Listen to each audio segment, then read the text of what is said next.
I was born on an October afternoon, when the sky over Red Ridge poured down a rain so heavy, my mother said the thunder drowned out my very first cry. She always told that story with a weary smile, the kind of smile belonging to someone who has carried a heavy load through life and learned to keep smiling anyway. "You came into this world fighting the storm," she'd say, while sifting flour in the kitchen or folding laundry by the window. I didn't know back then how true those words would become, how I would spend my entire life fighting storms. Red Ridge is tucked away in the heart of the Oklahoma plains, a place where the horizon seems to go on forever, and the setting sun paints the sky an orange so intense it makes your eyes ache. There are a little over 4,000 people scattered between the town limits and the surrounding farms, folks who wake up early, know everyone's name, and guard their own secrets as tightly as they guard their seeds for the next planting. It's the kind of place where everyone knows what's going on in everyone else's life, but no one talks about it directly. They speak in circles, through hints and glances. You learn to read between the lines before you even learn to read your own name. My father, Mr. Ben, had a 40-acre farm he'd inherited from his grandfather. He planted corn, soybeans, and wheat, raised a few head of lean cattle, and sold the surplus at the farmer's market every Saturday. He wasn't rich, but we never went hungry. He had the dignity of men who work with their own hands and sleep with a clear conscience. Mr. Ben was a silent man. He wasn't the kind of father who gave hugs or said, "I love you," before bed. But he was always there, his sweat-stained Stetson on his head and a shovel over his shoulder. And that was a form of love I only came to understand once he was gone. My mother, Louise, was the opposite. Small, petite, with long black hair she braided every morning before sunrise, she had enough energy to do the work of 3 people and still find time to sing while she cooked. She was always singing, old country ballads, Sunday hymns from the little Methodist church downtown. The house was never quiet when my mother was awake, and when she got sick, it was the silence that warned us before any doctor did. I was the middle child. There was Clara, the oldest, who married young and moved away to Oklahoma City.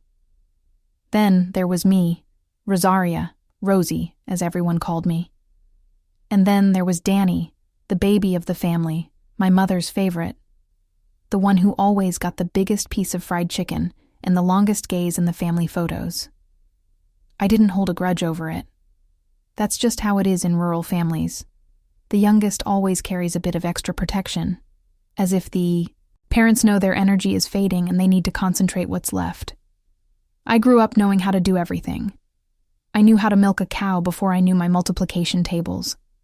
I knew how to bake biscuits from scratch, churn butter, tend to the chickens, plant herbs by the creek, and mend a tier with a needle and thread when there was no other choice. I learned to embroider with Mama Lou on a rainy Sunday afternoon when she decided I needed to learn the things a woman leaves behind. I embroidered for years after that. Dish towels, pillowcases, table runners, which I tucked away in a cedar chest my father had built for me. It was my hope chest, they told me, for when I got married. I got married at 22. And now, all these years later, when I look at that chest I still keep in the guest room, I think I should have paid more attention to the signs that came before. But you don't know how to read signs when your heart is full of hope. Hope has that beautiful flaw. It makes you see only what you want to see. I met Ed at the county fair in September, when I was 20, and he was 24. He was from a neighboring town, Clay Springs, and had come over with his family for the festivities. He was tall, dark-haired, with an easy smile and a smooth way about him. He knew how to talk, how to dance, how to look into a person's eyes as if they were the only one in the room. I was hooked from the very first song. My mother, who never missed a detail in her life, noticed before I did. "That boy is a silver-tongued devil," she said that night as we walked back home, carrying our shoes in our hands. I laughed, and told her she was being suspicious for no reason. She just looked at me with that motherly gaze that needs no words. We dated for a year and 8 months. That's how long it took to get from Red Ridge to Clay Springs by bus, over 3 hours on dirt roads, and he'd come to visit once a month, sometimes less. His letters arrived late, written in the large, round scrawl of someone who didn't practice much, but the words made up for it. He wrote beautiful things, promises that felt as solid as stone. Today, I know a beautiful promise carries no weight if the man making it doesn't have the character to back it up. We married on a June afternoon in the small downtown church. Louise cried through the entire ceremony. My father stood stiffly beside her in a suit that was too tight in the shoulders, wearing an expression that was part pride and husband and 2 little girls. Danny made such a scene of himself that Mama ended up scolding him right in the middle of the reception. Mara was there, of course. She always was. We'd been friends for 6 years by then, ever since high school, where we shared a locker, textbooks, and all our teenage secrets. She was my maid of honor. I'm writing this now, and I have to stop for a second. I breathe. I continue. Mara was my maid of honor. In the first few years with Ed, life was decent. It wasn't the fairy tale I'd imagined, but few marriages are. He had leased a piece of land in Red Ridge, planting soy and corn in partnership with a local rancher. Money was tight, but it was enough. We built a little 3-room house on the back of my father's land, and bit by bit we expanded. A living room, a bedroom, a kitchen, then a proper bathroom, then a porch. Every brick bought with effort, every square foot with a lot of sacrifice. We had 2 children. Lucas, born 3 years after the wedding, with my father's light brown eyes and a curiosity for everything that charmed me. And Victoria, 2 years later, petite just like me, who even as a toddler showed a fierce streak that sometimes scared me and sometimes filled me with pride. Taking care of them, the house, helping on the farm, doing sewing jobs on the side to supplement our income. That was my routine. It wasn't a glamorous life, but it was my life, and I tended to it as if it were the most precious thing in the world. Mara lived in town, worked as a cashier at the local grocery store, and lived with her mother, Mrs. Nellie, who was known in Red Ridge for making the best potluck dishes and for talking more than she should about other people's business. Mara was different from her mother in that regard. At least that's what I thought. She seemed more discreet, more loyal. We'd go for coffee every week, Thursday mornings, when the kids were at school and Ed was out in the fields. We talked about everything. Dreams, fears, marriage, money, kids. She told me the town gossip. I told her the struggles of the farm. It was a friendship built on true trust, or so I believed. The first sign appeared on a common, mundane day, without any dramatic warning. It was a text on Ed's phone that I saw by accident while grabbing it to call him and tell him Lucas had fallen out of the sycamore tree and gotten hurt. The screen lit up as I held it, and a notification popped up. Just 2 words from an unsaved number. But they were 2 words that made no sense coming from a stranger at 2 o'clock on a Friday afternoon. 2 words that stayed burning in the back of my memory for days, weeks, months. I won't be dramatic about that moment. I didn't fall apart. I didn't scream. I didn't throw the phone on the floor. I did what I've always done when faced with things that scare me. I swallowed it down, took a deep breath, and watched.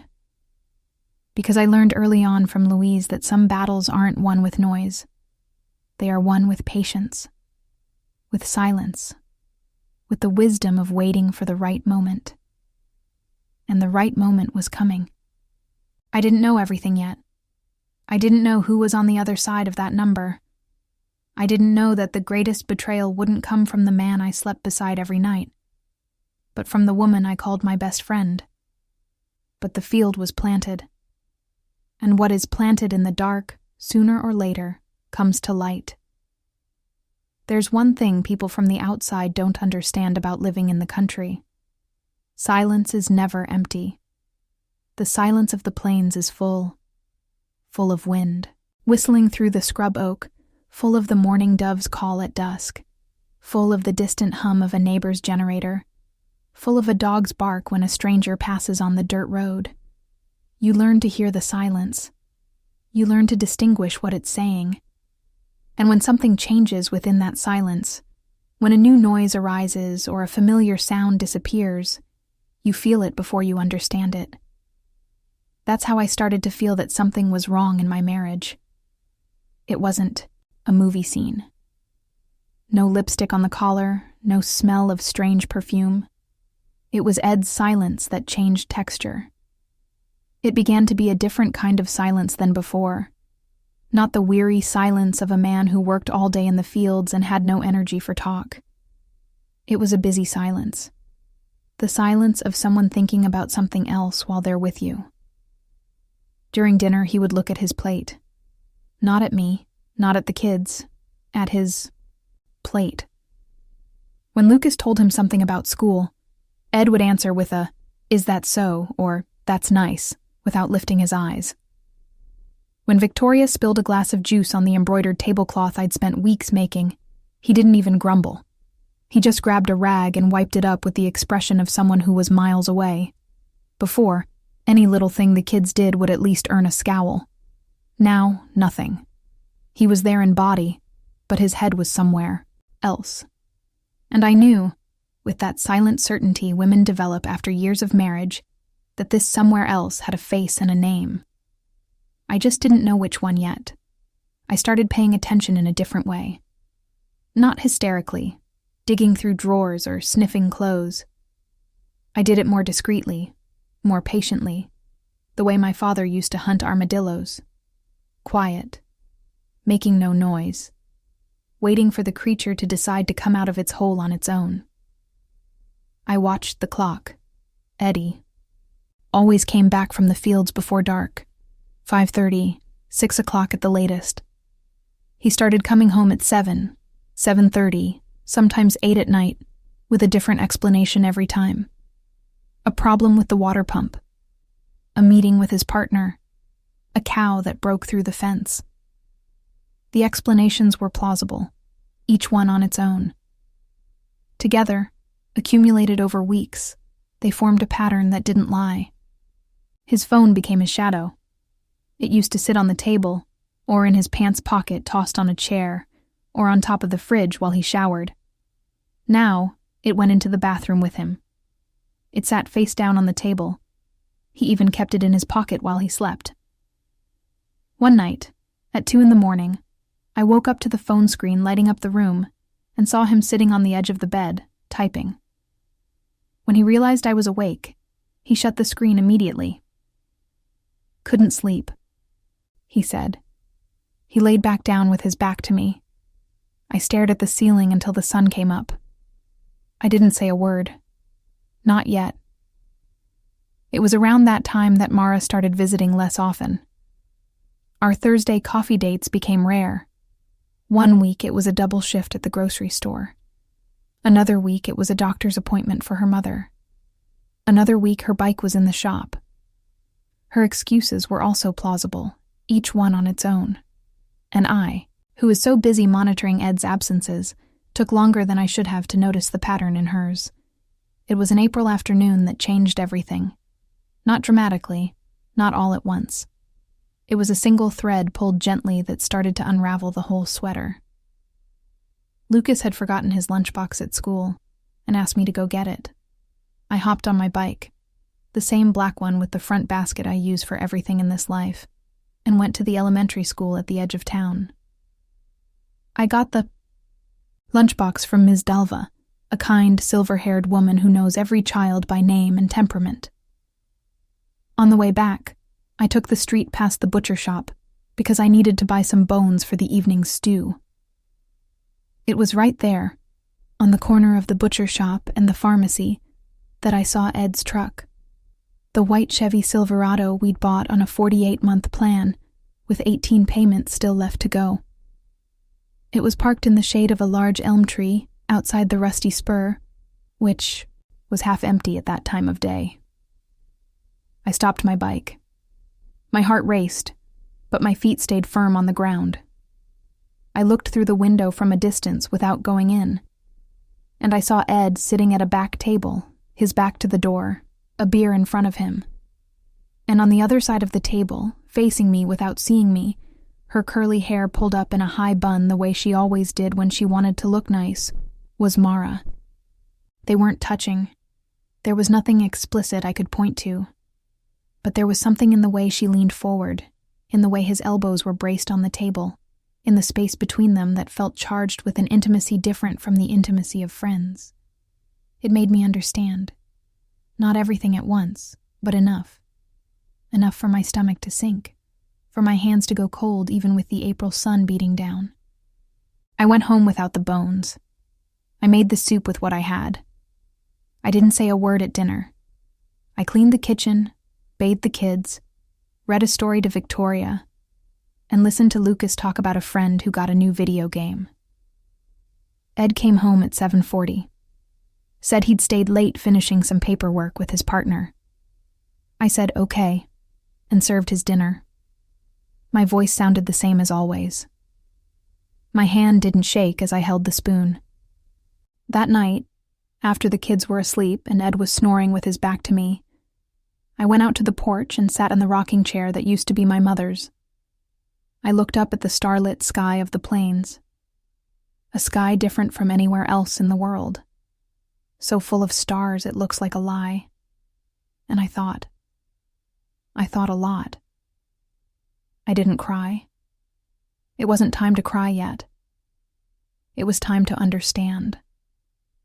I started doing something I had never done before. Keeping records. I bought a small black hardcover notebook, the kind they sell at the local pharmacy, and began taking notes. Dates, times, contradictions. Every time Eddie came home late. Every time Mara canceled our coffee dates.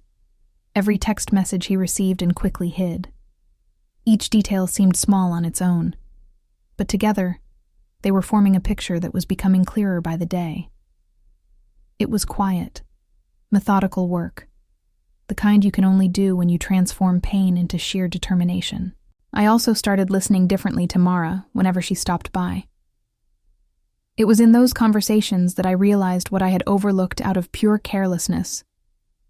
She asked about Eddie with a frequency that, now that my eyes were open, sounded different. How he was doing. If his lower back, the one that had flared up in March, was any better. If he was satisfied with this year's harvest. They were the kind of questions a friend asks about another friend's husband. Nothing extraordinary. But the way she asked, that slightly too intense focus, that overly specific interest, began to ring hollow in my ears. It was Mrs. Nellie's eyes that gave me the confirmation I was still resisting. I went to Mara's house one afternoon to return a Pyrex dish I'd borrowed months ago, and Mrs. Nellie answered the door. She's 72, with the weathered skin of someone who spent a lifetime under the sun, and she has the eyes of a woman who can't keep a secret inside without it showing on her face. When she saw me with the dish, she flashed a smile that lasted less than a second before it was replaced by an expression of pure discomfort. It was the look of someone who knows something they shouldn't, and for a moment forgot they were looking me in the eye. I spent about 20 minutes in her living room, drinking watery coffee and listening to her complain about her knees. When it was time to leave, she hugged me a second longer than usual. She didn't say a word, but that hug told me everything. That night, I finally broke down. I went into the bathroom, turned on the cold shower at 10 o'clock, sat on the floor, and let the water and tears mix in a sob that came from deep within. That place you only reach when the pain is big enough to swallow your pride. I cried for my mother, who had passed away 2 years ago and would have known exactly what to do. I cried for my kids, who didn't ask for a family like this. I cried for 14 years of friendship with Mara, the the stories we shared, the times I've trusted her with my deepest fears. I cried for my marriage, not for the Eddie he had become, but for the version of him I had loved in the beginning, the one that perhaps never existed outside my imagination. When I stepped out of the bathroom, I was cold on the outside, but clear on the inside. Something was resolved, a decision that hadn't taken shape yet, but it was there, solid, in the center of my chest. I wasn't leaving yet. I wasn't going to beg. I wasn't going to confront him just to accept the excuses he'd surely give. I was going to do something different. I was going to wait, prepare, and when the time came, I would make sure the truth arrived in the most complete way possible. No room for denial, no space for manipulation. That same week, I met Sebastian Moore. It wasn't a romantic meeting. It was practical, almost accidental, the kind you only recognize as important in hindsight. My corn patch, the small 4-acre plot I'd inherited from my father and worked alone with the help of a neighbor boy named Toby, had been hit by a plague of fall armyworms that were destroying the ears before harvest. Toby told me there was a new agronomist at the county extension office who did site visits and knew his stuff about pest management. He gave me the number. I called on a Tuesday morning without much expectation. The voice that answered was deep and steady, the kind of voice that belongs to someone used to explaining things carefully. He asked about the size of the field, the soil type, when the problem started, and if I'd noticed the larval stage of the worms. He asked smart questions. He noted it all down. He said he'd stop by Thursday morning to evaluate it in person. On Thursday at 7:30, an old white pickup truck pulled down the dirt road of the farm, kicking up dust. A man in his early 40s climbed out, tanned like most of us out here, with dark hair starting to gray at the temples. He was wearing work boots and a long-sleeved flannel shirt rolled up to his elbows. He had the large hands of a hard worker and eyes of an indefinable color between brown and green that caught my attention before anything else. He greeted me with a firm handshake and a "Good morning, Mrs. Miller." That sounded respectful, without being overly formal. I walked him to the field. He knelt between the rows of corn, with the ease of someone who'd done it 1,000 times, turning over leaves, examining roots, looking at the ears with a small magnifying glass he pulled from his shirt pocket. He didn't talk while he worked. He just concentrated. And when he did speak, he was direct. No fluff, without that patronizing tone some men use when explaining things to women. "It's fall armyworm," he said, standing up and brushing the dirt from his hands. "There's a specific treatment for this. If you act fast, you can save the crop." He explained the biological controls, told me about a specific product available at the co-op, and gave me the dosage and spray intervals. He wrote it all down on a notepad with the small, precise handwriting of someone used to leaving clear instructions. When he finished, he looked out at the horizon of my land with an expression that wasn't just professional. It was the look of someone who genuinely appreciated the landscape. "Good land," he said, almost to himself. "It was my father's," I replied. He looked at me, not with pity, not with that look of someone trying to say something pretty. He just looked at me with simple, direct attention. "Then you know what it's worth." He left without further small talk. I took the paper with the instructions, went inside, and put it on the kitchen table. Lucas found the note and asked what it was. "Medicine for the corn," I said. He accepted that and went back to his homework. That night, for some reason I couldn't quite explain, I didn't go out to the porch to think about Eddie. I stayed in the kitchen with a cup of chamomile tea, looking at the agronomist's instructions and thinking about good land, about worth, about things we have and don't realize the value of until an outsider points it out. I went to bed earlier than usual, and for the first time in months, sleep came quickly and without nightmares. There's something I learned planting with my father since I was 6. The most important part of any plant isn't what shows on the outside. It's what stays hidden beneath the soil. It's the roots that determine if the plant will withstand a drought, a strong wind, or a plague. It's the roots that sustain everything that grows upward and looks beautiful in the sun. And when a plant starts to die for no apparent reason, the first thing an experienced farmer does isn't look at the leaves. They go deep. They put their hands in the dirt and look for the problem where it actually lies. That's what I started to do with my own life. The little black notebook grew fuller week by week. It wasn't a diary of feelings. It wasn't a place where I poured out heartache and longing. It was a document. Cold, precise, with dates on the left and facts on the right. April 23rd, arrived at 9:40 p.m. Excuse, electrical issue with the well pump motor at Mr. Vance's farm. April 27th, Mara cancels breakfast for the third week in a row.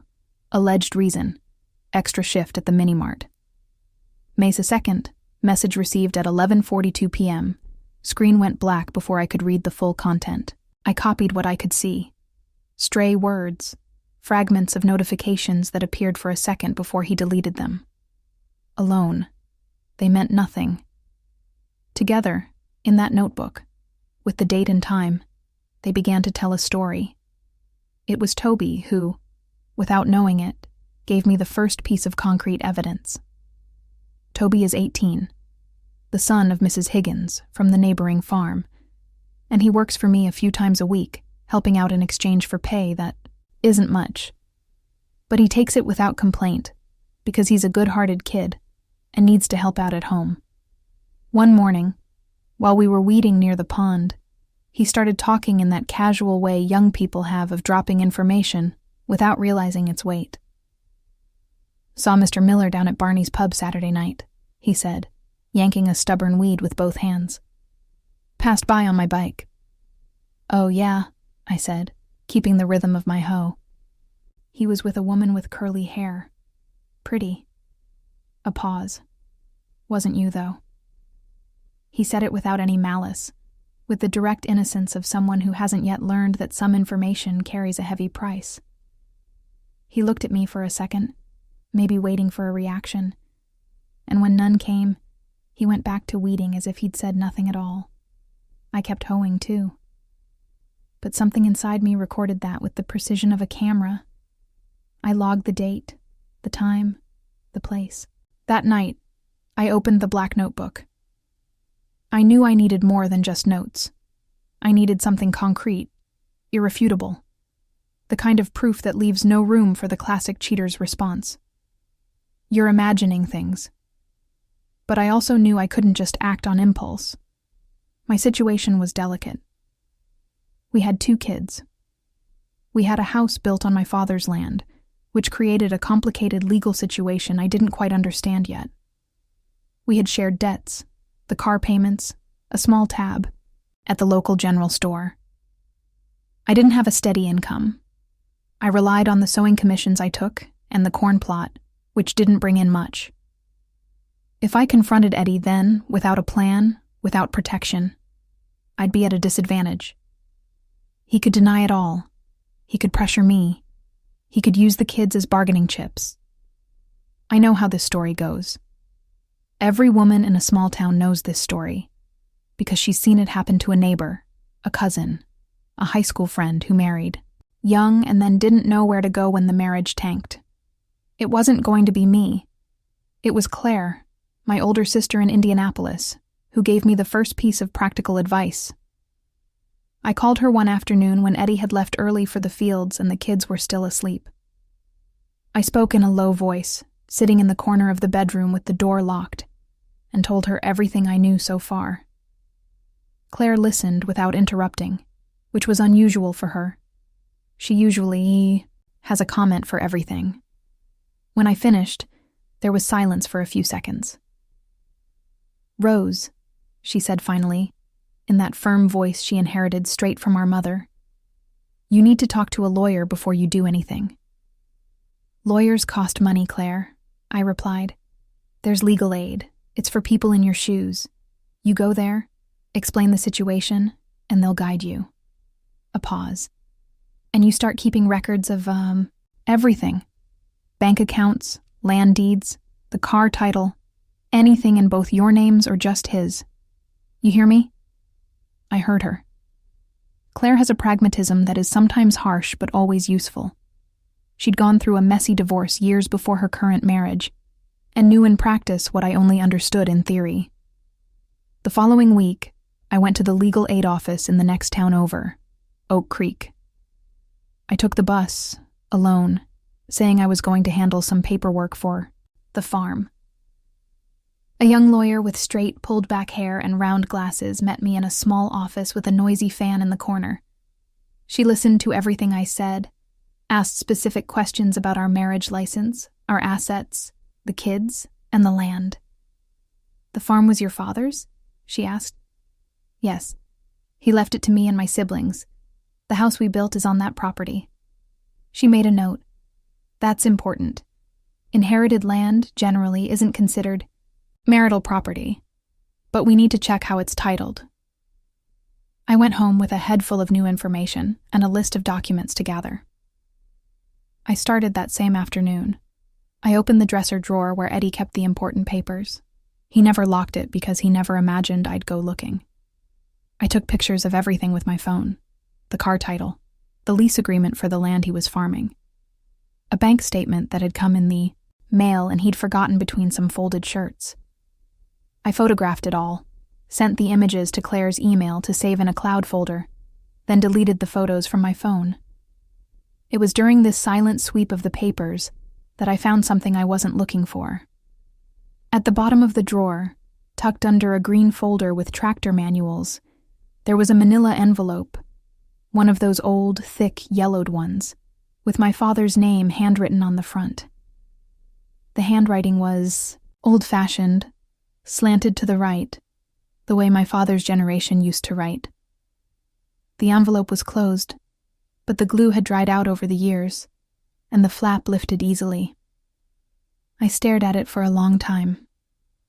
What was an envelope with my father's name doing in my husband's dresser? I took it. I opened it carefully. Inside were 2 documents folded into thirds. The first was a letter. The second looked like some kind of agreement, handwritten on a legal pad, with signatures at the bottom I didn't recognize.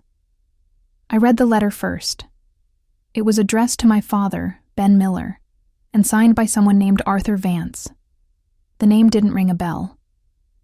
The date at the top was November 2003, when I was 14 and my father was still alive and healthy. The content was short, direct, written with the formal seriousness of someone not used to writing letters, but who knew the importance of what they were putting on paper. It said, in short, that Arthur recognized a debt to my father, that the debt had been incurred in 1987, when my father had helped him during a time of severe financial hardship, lending him enough money so that Arthur wouldn't lose a property he had inherited from his own father.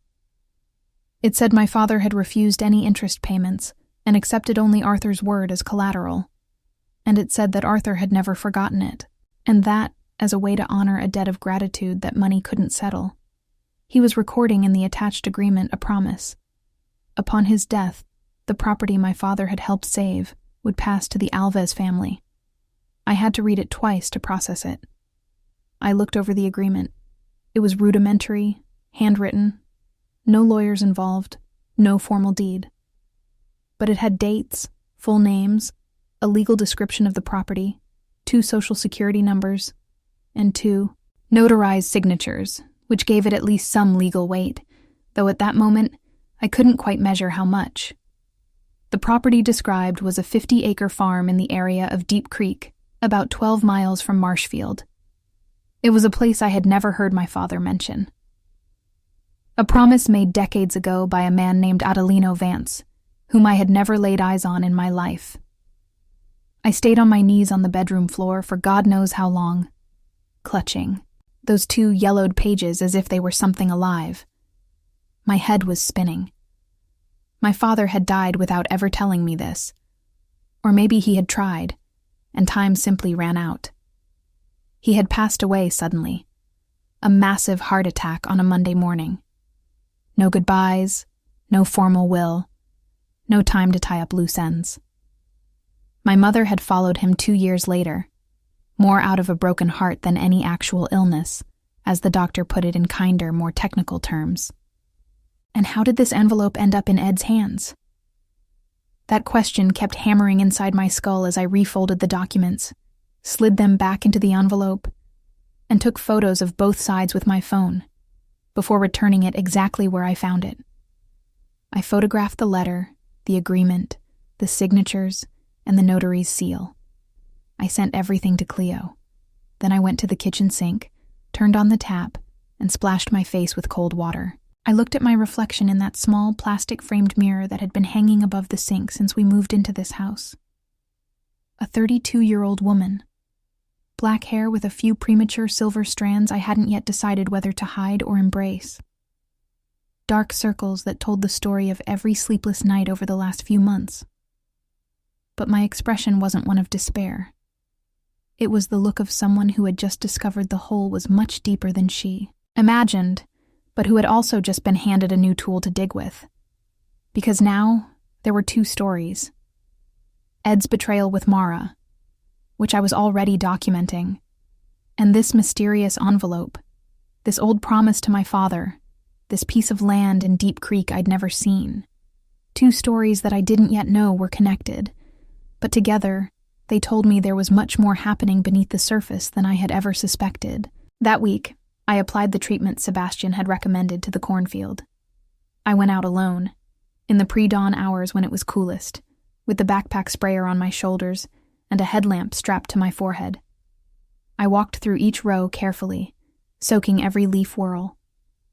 The work was slow and the night was humid, but there was something almost meditative about it.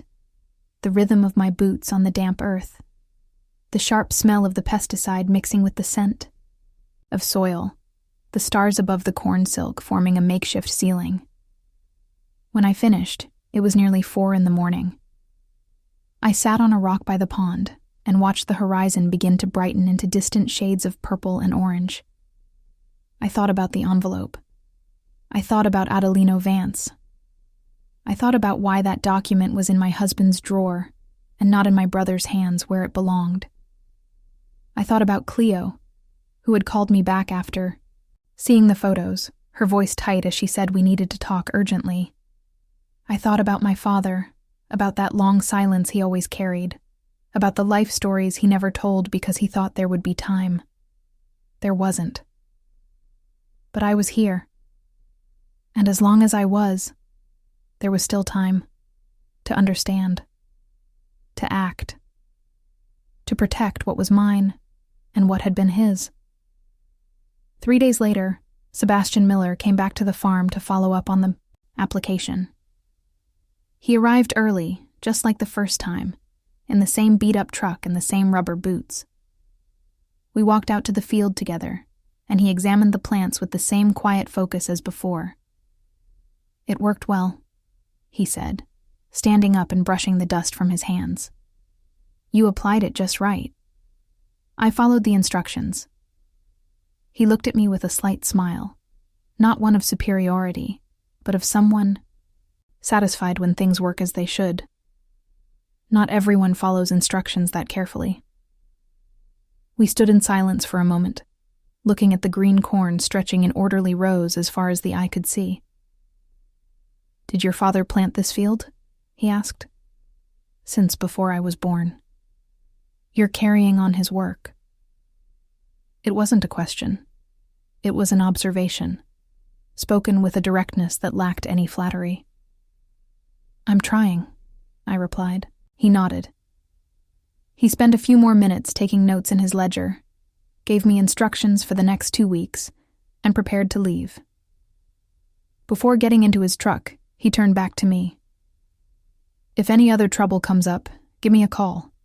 You don't have to wait for it to become a plague." I went inside thinking it was just standard professional advice. But as the day went on, I couldn't stop thinking about it. You don't have to wait for it to become a plague. There was something in that sentence that resonated beyond the corn, beyond the field, beyond the crop. It hit me somewhere deeper, in a place that had to do with every choice I had delayed, every truth I had waited too long to face. I opened the little black notebook that night. I wrote down the date and the day's facts. Then, at the very bottom, I wrote the name. Adelino Vance. And next to it, with a question mark, Deep Creek. It was time to start pulling that thread, too. Some secrets aren't kept because they're well hidden. They're kept because no one ever asked the right question to the right person. In Marshfield, like in any small town worth its salt, the town's memory lives in the elders. Not in documents, not in the county clerk's office, not in the town hall archives that are half eaten by termites and half rotted by dampness. It lives in the people over 60 who sit on their porches in the afternoon, who go to church every Sunday, who show up at the Saturday farmers market with the punctuality of the seasons. They are the ones who hold the names, the stories, the connections between families that time has scrubbed from the official record. I needed to find someone who knew Adelino Vance. I started with the most obvious path, which was also the riskiest. I asked Danny. My younger brother lives on a farm about 4 miles from mine. He inherited the piece of land that fell to him when my father died, and he spends his days raising goats and growing hay to sell to local ranchers. He's a simple man of few words who stays out of other people's business and expects them to stay out of his. But he knew my father better than I did, being the baby of the family, the one who stayed close, the one who saw my father through his final years, while the distance of my marriage kept me away. I went to his house on a Saturday afternoon, using the kids as a natural excuse for the visit. It wasn't unusual, but it wasn't as frequent as it should have been. While Lucas and Victoria chased goats in the yard with that specific joy of children who don't have to raise animals to love them, I sat on the porch with Danny and drank coffee. I approached the subject sideways, the way you do in the country when the topic is delicate. I talked first about my farm, the corn, the pest I had treated. I talked about my father's old fields and how I was trying to keep them the way he left them. Then, in the tone of someone just remembering a random thought, I asked, Danny, have you ever heard of a man named Adelino Vance? He was bringing his mug to his lips when I stopped him. He didn't take a sip. He lowered the mug slowly, looked out at the horizon, and stayed silent for a beat too long to be natural. Why are you asking about that? He finally said, without looking at me. Found the name in some of Dad's old papers. Got curious. Another silence. Danny has a habit of chewing his words before letting them out, just like my father did. It's the habit of a man who learned that speaking wrongly can cost you. I heard that name once, he said. Only once. Dad said it, maybe 2 years before he passed. He was sick, remember? That bad flu that hit him in July. He was in bed for 3 days with a fever. One night when I was sitting with him, he woke up in the middle of the night, half delirious, and he said that name. What did he say? Danny finally looked at me. His eyes held an expression I couldn't quite place. It was a mix of discomfort and relief, like someone who had carried something heavy for too long and finally saw a chance to set it down. He said, You're gonna have to settle up with Adelino. There's an open account. The kids are gonna have to close. A pause. Then he fell back asleep. The next day I asked him about it, and he said he didn't remember a thing, that it was just the fever talking. Did you believe him? That it was just the fever? He took a while to answer. I don't know, Rose. Dad had a lot of things in his head we never knew about. You know how he was. I knew. Ben Alves was the kind of man who carried his own weight without sharing it with anyone, because he grew up in a time when that was called strength of character instead of loneliness. I drove home with more questions than answers, but with one vital confirmation. The name Adelino wasn't a ghost. It was real. It had a history. And my father had carried some unfinished business with him until the very end. But the question that kept nagging at me was different. How had that envelope had been divided informally among the three of us? With the help of a lawyer a friend recommended who charged a flat fee and did an adequate but basic job. Cleo got a portion of the cash in the accounts. I got the main farm where I lived. Danny got the north acreage. There was no formal probate because the values didn't require it. But if there were important documents in my father's drawer, who had gathered them after he died? The answer hit my stomach like a stone in still water. It had been Ed.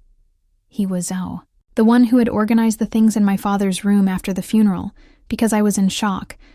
Cleo was back in the city with her little girls, and Danny was too young then and didn't know what to do. It had been Ed who said, in that practical voice of his, "Let me handle it," and had spent an entire afternoon inside my father's room while I sat with the neighbors in the living room. It had been Ed, and that envelope had stayed with him all these years, not given to me, not mentioned, not shared, stored away, hidden under a green folder with tractor titles in the back of a drawer he assumed I'd never open. Why? That question needed an answer I couldn't find alone. I needed someone who knew Adelino Vance's story, who knew Deep Creek, who could tell me what had happened to the property described in that handwritten agreement. Mrs. Cora was the one who gave me what I needed.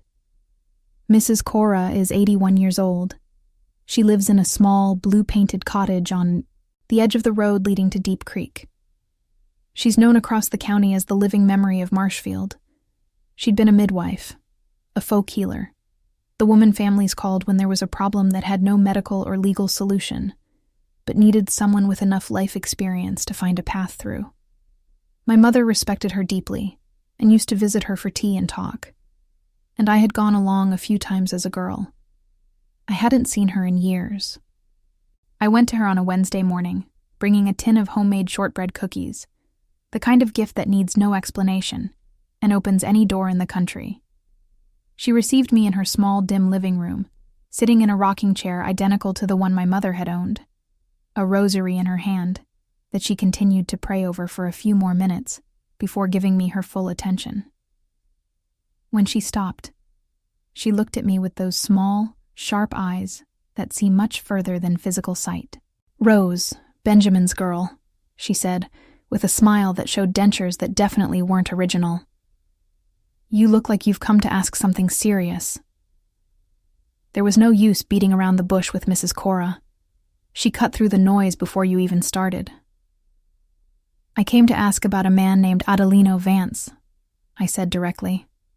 The smile didn't disappear, but it shifted. It became more guarded. "Where did you hear that name?" "In some of my father's papers." She stared at me for a moment. Then she pointed to the chair in front of her. "Sit." I sat. She tucked the rosary into her apron pocket and folded her hands in her lap. "Adelino Vance owned a large spread over in Deep Creek," she began, her voice measured as she chose her words. "Good land, bottomland, the best dirt in this county. His father had left it to him and his brother, but the brother died young, and Adelino ended up with the whole thing." A pause. "He was a good man. Adelino. Hard-working, honest, the kind who paid what he owed and never took what wasn't his." "What happened to him?" "He passed," she said simply. "About 5 years ago, maybe. No children, never married. He was a solitary soul, Adelino, the kind who preferred the company of the earth to the company of people." She looked at me with a pointed expression. "When he died, the property went into dispute. A nephew showed up from the city, claiming to be the rightful heir. But there was also a document Adelino had left that said something else." My heart hammered against my ribs. "Said what?" "Said the land belonged to the family of Benjamin Alves." She paused long enough for the weight of it to settle. "Because of a very old debt of honor that Adelino said he never managed to pay any other way." The silence that followed had a texture to it, one you could almost touch. "But no one from my father's side ever came forward to claim it," I said, more to myself than to her. Not a soul, Mrs. Cora confirmed. And when no one shows up, the law finds its own way to settle things. She looked at me with a seriousness that bordered on compassion. The nephew from Chicago took it to court. The case sat stalled for years because no heir from Mr. Ben's family stepped up. But a stalled case isn't a closed case, honey. A stalled case is just a case waiting. I left Mrs. Cora's house with my legs feeling like jelly and my head spinning. I wrote everything down in my black notebook as soon as I got home. Every word she'd said, as faithfully as my memory allowed. Then I sat on the porch and looked out at my father's farm, which was now my farm, and I thought about those 40 acres of prime bottomland in Deep Creek that should have come to me and my brothers. Land that had been sitting in a legal limbo we didn't even know existed. I thought about the envelope in Ed's drawer. I thought about why he'd kept that envelope hidden all these years without saying a word. Then, like one domino knocking over the next, it clicked. If Ed knew about that land, if he had kept the document a secret, if the case was stalled, just waiting for someone from Ben's family to show up, then a possibility emerged that left a cold pit in my stomach. He was waiting for the right moment to use that information. For what, exactly, I didn't know yet. But I knew it wasn't for my benefit. I called Cleo that night. She had already done some digging of her own after I sent her the photos of the envelope. She'd talked to a lawyer in Nashville, a friend of her husband's, who confirmed what Mrs. Cora had explained in her own way. The probate case existed. It was moving slowly through the county clerk's office in Shelbyville, and Ben Miller's heirs were legally entitled to claim the settlement. "Rose," Cleo said, her voice tight with the strain of holding back too much emotion. "That land is worth a fortune. Bottomland in Deep Creek goes for top dollar, and Ed knew it." "For years," I added. "For years," she repeated. "And he never told you." We sat in silence for a moment, each on our end of the line, processing the scale of it. "I'm going to file a claim," I finally said. "You and Junior need to join in too. It's an inheritance for all three of us." I already talked to the lawyer. He said we can still do it. The window hasn't closed yet. But we need to move fast. A pause. "And Rose, you need to get that document out of Ed's hands before he does something with it." She was right, but I couldn't just take the envelope back without alerting Ed that I knew it existed. I needed to think carefully. I needed a plan. It was in the middle of this whirlwind of thoughts that Sebastian Thorne called, 3 days after his last visit, to ask about the corn. It was a professional quick call, the kind a dedicated extension agent makes to follow up on his cases. I told him it was fine. The army worms had retreated, and the plants were recovering. "Good," he said. A brief pause. "And how are you doing, ma'am?" It was a simple question, but there was something in the way he asked it, with that direct attention of his, that caught me off guard. It wasn't a courtesy question. It was genuine. I hesitated for a second. "I'm figuring some things out," I finally said. "Hard things, by the sound of it." It wasn't a question. It was an observation, and it was accurate. "Things that should have been settled a long time ago," I replied. Another brief silence followed, the comfortable kind that doesn't need to be filled with words. "If you need anything," he said, "I'm around." I hung up and stared at the phone in my hand for a moment. There was something strangely comforting about knowing someone was there, even if it was just the agricultural agent who had treated my crop, even if I knew nothing about him beyond those short visits and words exchanged about soil and plants and care. But sometimes that's what you need in the middle of a storm. Not a solution, not a hero. Just someone who says I'm around and you actually believe them.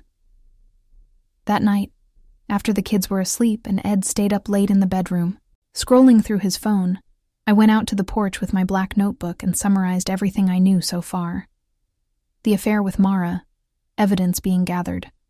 The envelope with the inheritance agreement, hidden by Ed for years. The stalled court case waiting for heirs. The bottomland in Deep Creek with a value I couldn't quantify yet, but that Cleo said was considerable. 2 stories that still felt separate, but which I was beginning to feel. With that intuition, that comes from paying close attention. Had a connection I hadn't found yet. I would find it. The ground beneath my feet was solid. I'd learned how to tend to it since I was a girl. And I knew, better than anything, that what is buried too deep to be seen is still there, waiting, growing in silence, until it's time to break the surface. There's a stage in planting that the old farmers call the blind time. It's the period after the seed has been buried and before the first sprout appears. The earth looks flat, quiet, showing nothing. Anyone who doesn't know what's happening beneath that still surface would swear nothing was planted, that the work was in vain, that the rain washed it away, or the sun scorched it before it could germinate. But those who know the land know that it's exactly in this silence that the most important work is happening. It's in the dark, without any witnesses, that the root decides whether it will take hold or not. I was in my blind time. On the outside, my life went on as usual. I woke up early, made coffee, woke the kids, packed their sack lunches, and walked Luke and Vicky to the school bus stop on the main road. I'd come back, clean the house, tend to the garden, and handle the sewing orders that came in sporadically from women in town who needed a dress altered for a party or school uniforms hemmed. I served dinner, helped with homework, bathed the kids, and put them to bed. I lived. On the inside, I worked. I had established a silent routine of evidence gathering that ran with the precision of someone who can't afford a mistake. Every week, whenever Ed was out and the kids were at school, I spent 15 minutes at his desk drawer. I didn't move anything. I didn't mess up his filing. I just photographed anything new or checked if something had shifted. The manila envelope was always there, in the same corner, under the green file folder. But one week, I noticed it had been moved. The flap was facing a different direction than how I'd left it. Someone had picked it up, opened it, reread it, and put it back. Ed was thinking about that document, which meant something was in motion on his side too. Some plan I couldn't fully see yet, but whose outlines were starting to appear. Cleo had texted me a photo of the case status in Shelbyville that her lawyer had looked up. The probate for the estate of Arthur P. Nelson had been stalled for 2 years in a phase the lawyer called awaiting manifestation of testamentary heirs.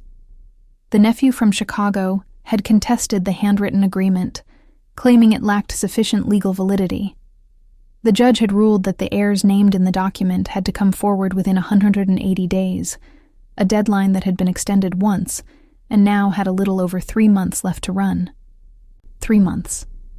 If I didn't file a claim within that window, the land would go to the Chicago nephew by default.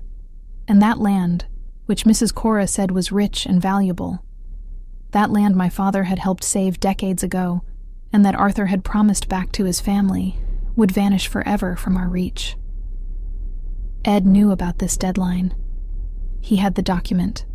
He knew about the case. And he hadn't said a word in years. I began to build a theory that made me physically ill. A theory that suggested maybe Ed's interest in that land was the reason he had stayed married to me all these years, despite the distance that had settled between us long before Mara entered the picture. A theory that suggested maybe I wasn't a wife to him. Maybe I was a tool. I needed to confirm or discard this before I acted. It was on a Thursday afternoon, when I went to the county extension office in town to pick up some material on soil pH that Sebastian had mentioned, that I saw him. He was sitting at a small desk at the back of the room with 2 farmers in front of him and a stack of papers between them, speaking with that characteristic patience of his, explaining something about rural grants with the same focus he used for pests and soil.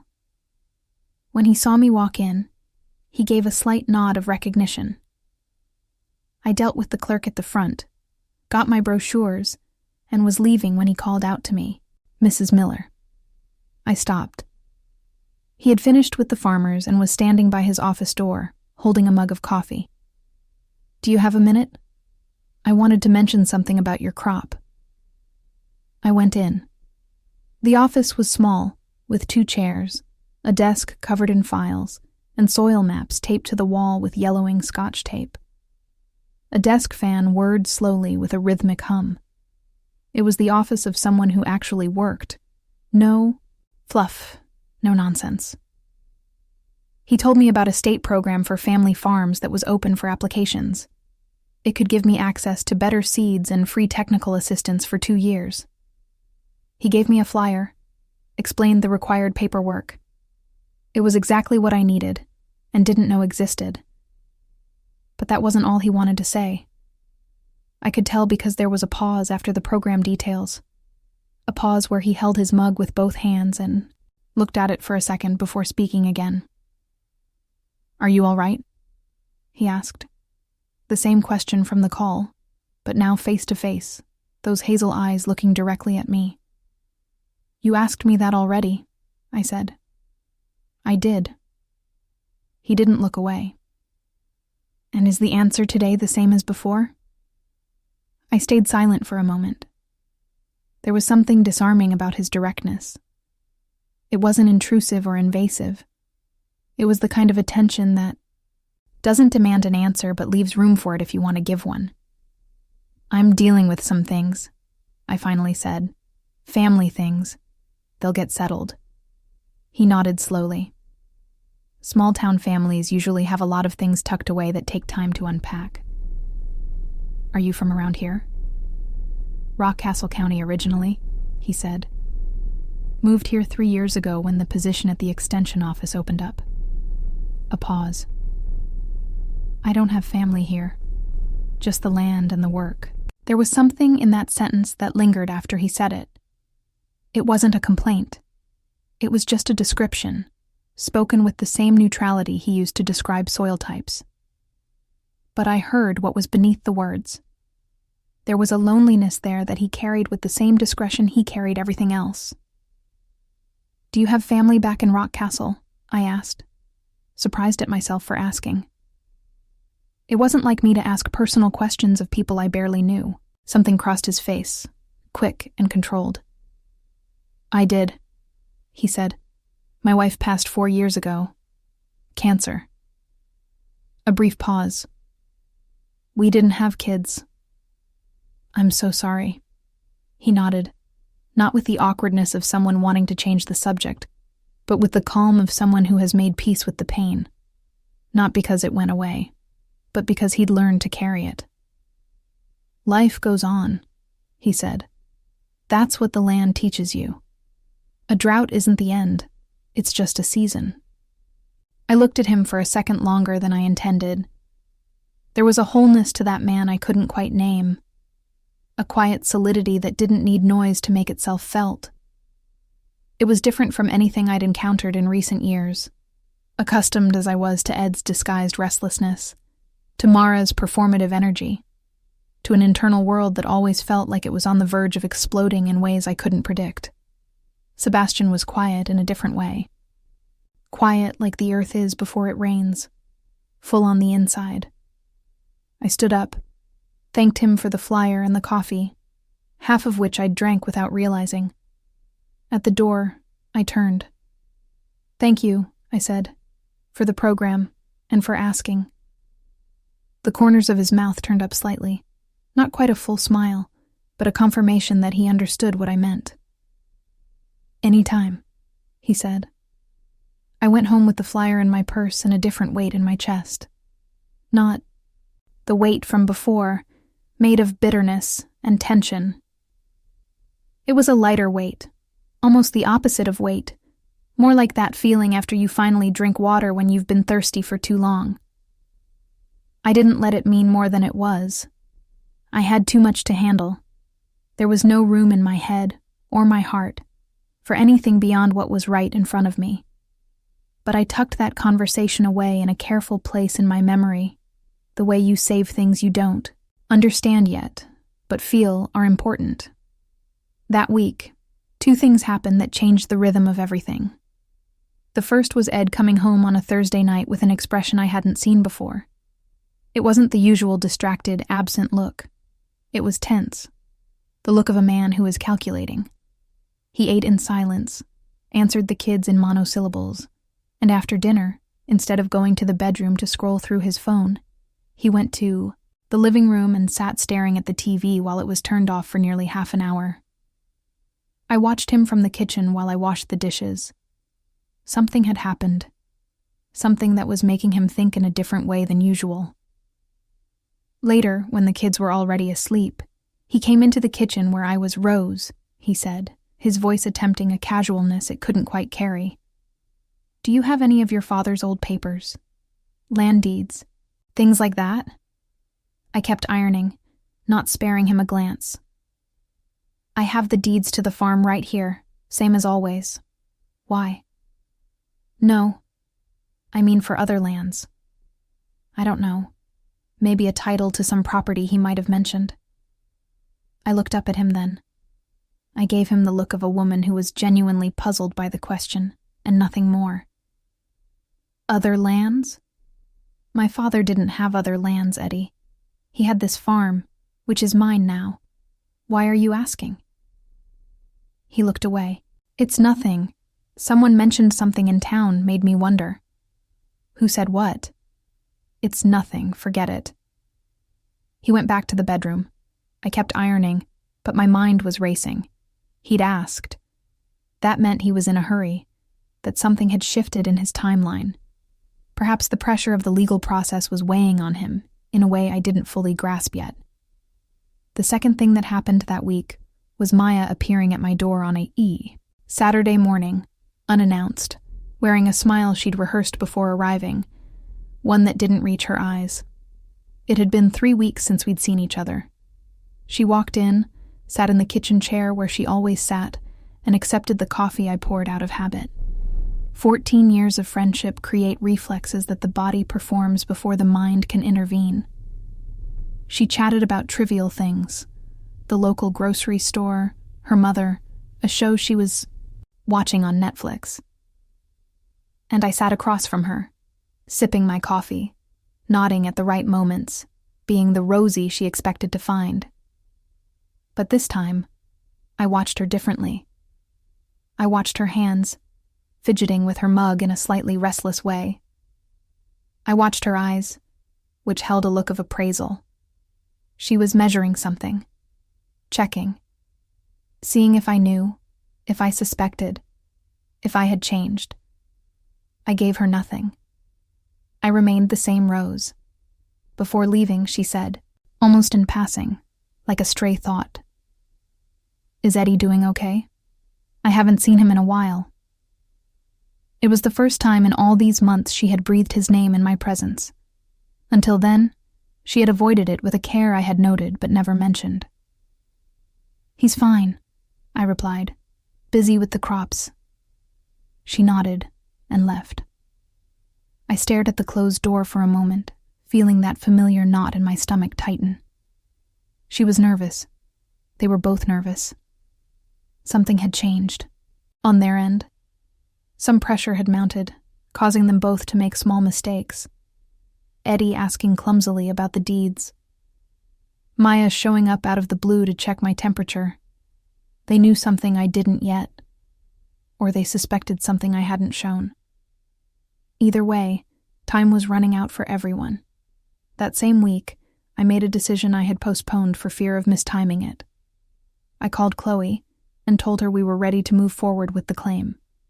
She confirmed the lawyer had everything prepared.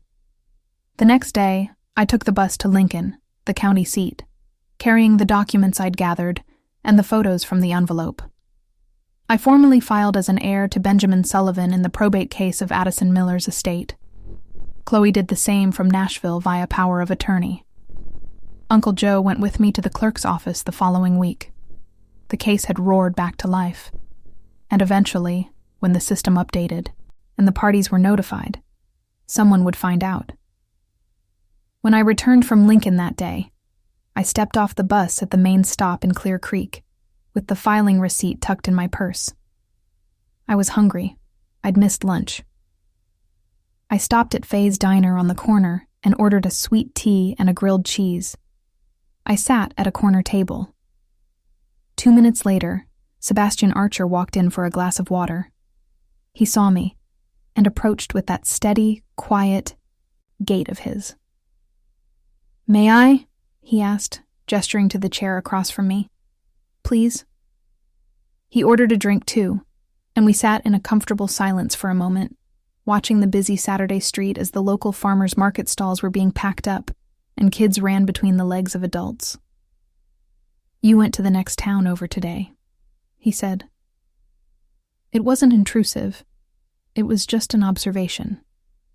In a small town, anyone getting off the bus from Lincoln at the main stop is seen by half the county. "I went to settle some legal business," I said. He didn't pry. He took a sip of his drink. We sat in silence a bit longer. "My wife loved peaches," he said suddenly, his tone soft, almost as if talking to himself. "She used to say they were the most honest fruit in the world because they didn't hide anything. They showed you their color, their soft skin, and their bruise all at once." I looked at him. There was a slight smile at the corner of his mouth, the kind that comes from a good memory that stings and warms you at the same time. "She was right," I said. He looked at me, and for a second, just a second, there was a connection that needed no words. Two people carrying their own brands of loneliness, sitting in a small-town diner on a Saturday afternoon, recognizing the weight in each other without needing to explain a thing. I went home to pick up the kids from the neighbor's house. Lucas excitedly told me about a hummingbird he'd seen by the apple tree. Vicky fell asleep in my lap on the way home, as heavy as only a sleepy child can be, and I felt the weight of her as the most concrete and real thing in the world. That night, I tucked them in, turned off the lights, and went out to the porch. The sky was clear, filled with those vast, overwhelming stars you only see in the countryside. I sat in my mother's rocking chair for a long time, not thinking of anything specific, just letting my thoughts settle like coffee grounds at the bottom of a cup. I had planted the seed in the court system. I had documented weeks of evidence. I had built, brick by brick, a structure solid enough to hold whatever came next. The blind time was almost over. Soon the sprouts would break the surface, and when they did, there would be no pretending the earth was empty. The storm broke when Eddie was notified by the court about my filing. He came, home disoriented for the first time. I faced him with total calm, never revealing how much I truly knew. The next day, he tried a gentle approach, confessing he had kept the document safe to protect me. But I saw through the act and didn't budge. Soon after, I found messages on his phone with Maya under a fake name, discussing lawyers, deadlines, and the deed, confirming the affair and the inheritance scam were a joint venture. Meanwhile, my encounters with Sebastian grew deeper. He spoke of his wife's passing. I spoke of my struggles without naming names. Between us, a connection grew out of simple honesty and comfortable silences. The final piece of the puzzle fell into place through Mrs. Nelson, Maya's mother. She came to the farm consumed by guilt and confessed everything.